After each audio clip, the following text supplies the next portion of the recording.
കുഞ്ഞിനെ ഗില്ലാപ്പീസിനൊക്കെ ഉറക്കി കിടത്തി ഉമ്മാനെ ഏൽപ്പിച്ചിട്ട് ഈ വണ്ടിയും തള്ളിക്കൊണ്ട് ഞങ്ങൾ എങ്ങോട്ട് പോകണമെന്ന് വെച്ചാൽ ഞങ്ങളുടെ ഒരു ചെറിയ കപ്പിൾ ഡേറ്റിനാണ് കേട്ടോ. സമയം എന്തേ 11:21 ഗില്ലാപ്പീസ് എണീക്കുന്നുള്ളത് കൊണ്ട് തന്നെ ഞങ്ങൾ വണ്ടി തള്ളിക്കൊണ്ട് വന്നിട്ട് റോട്ടിലെത്തിയപ്പോഴാണ് കേട്ടോ ഒന്ന് സ്റ്റാർട്ട് ചെയ്തത്. ഇത്രയൊക്കെ റിസ്ക് എടുത്ത് തന്നാൽ പോകണോ എന്ന് ചോദിച്ചാൽ എപ്പോഴും ഹൗസ് കോഴ്സും പാരൻറ്റിങ്ങും ആയി കഴിഞ്ഞാൽ നമുക്ക് എല്ലാത്തിനോടും ഒരു മടുപ്പ് തോന്നില്ലേ. ഈവൻ പാരൻറ്റിങ്ങിനോട് പോലും നമുക്കൊരു മടുപ്പ് തോന്നും. അപ്പോൾ ഞങ്ങൾ രണ്ടുപേരായിട്ടുള്ള ഒരു കപ്പിൾ ഡേറ്റ് ഒക്കെ നടത്താറുണ്ട്. മൂവാറ്റുപുഴയിലാണെങ്കിൽ ഒരു എസ്തെറ്റിക് കഫേ വന്നിട്ട് കുറച്ച് നാളായി. ചായ് ഷോട്ട്സ് എന്നാണ് കേട്ടോ പേര്.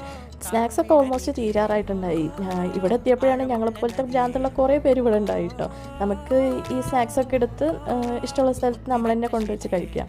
അങ്ങനെയാണ്. പിന്നെ ഡ്രിങ്ക്സ് ആയിട്ട് ഞങ്ങൾ ഇങ്ങനെയൊക്കെ ഇറങ്ങുമ്പോൾ കട്ടൻ ചായയും പാൽ ചായയൊക്കെയാണ് പറയാറ്. പക്ഷേ ഈ കേരളത്തിലെ ചൂട്, അന്നത്തെ ഒരു ചൂട് കാരണം ഞങ്ങൾ ഷെയ്ക്കും ലൈമും ഉണ്ടോ പറഞ്ഞത്.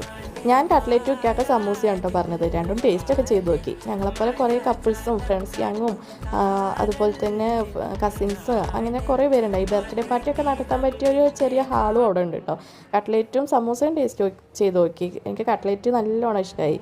പിന്നെ ഞാനിതേ ഡ്രിങ്ക്സ് ആയിട്ട് ഒരു നട്ട്സ് ഷേക്കായിരുന്നു പറഞ്ഞത്. ഇക്കാക്ക ലൈമും. എൻ്റെ ഷേക്ക് എത്തിയിട്ടും ഇക്കാക്കയുടെ ലൈം എത്തിയിട്ടുണ്ടായില്ല. ഞാൻ ഷേക്കിൻ്റെ കാര്യം പറയുകയാണെങ്കിൽ ടേസ്റ്റ് വൈസ് നല്ലതായിരുന്നു, നല്ല ടേസ്റ്റൊക്കെ ഉണ്ടായി. പക്ഷേ ഓവർ തിക്നെസ് ആയിപ്പോയി. സ്ട്രോയിൽ കൂടി കിട്ടണ പോലും ഉണ്ടായില്ല. അത്രയും തിക്നെസ് വേണ്ടാന്ന് തോന്നി. ബാക്കിയൊക്കെ ഗുഡായിരുന്നു. ഇക്കാക്കയുടെ ലൈമും അടിപൊളിയായിരുന്നു, നോർമൽ ലൈമ്. ഗില്ലാപ്പികൾ ഒരുവിധം വലുതാവാതെ ഞങ്ങൾക്ക് എന്തായാലും മൂവാറ്റുപുഴ വിട്ടൊരു കപ്പിൾ ഡേറ്റിന് പറ്റില്ല. അല്ലെങ്കിൽ പിന്നെ ലോങ് വെച്ച് പിടിക്കായിരുന്നു. കുഞ്ഞിനെ നോക്കണ്ട. കുഞ്ഞ് രാത്രി ഉറങ്ങിക്കഴിഞ്ഞാൽ പിന്നെ രാവിലെ എണീക്കത്തുള്ളൂ. ഈ ചായ് ഷോപ്പിൻ്റെ ലൊക്കേഷൻ വരുന്നത് മൂവാറ്റുപുഴ വൺ വേ ജംഗ്ഷനിലെ പെട്രോൾ പമ്പിൻ്റെ നേരെ ഓപ്പോസിറ്റ്.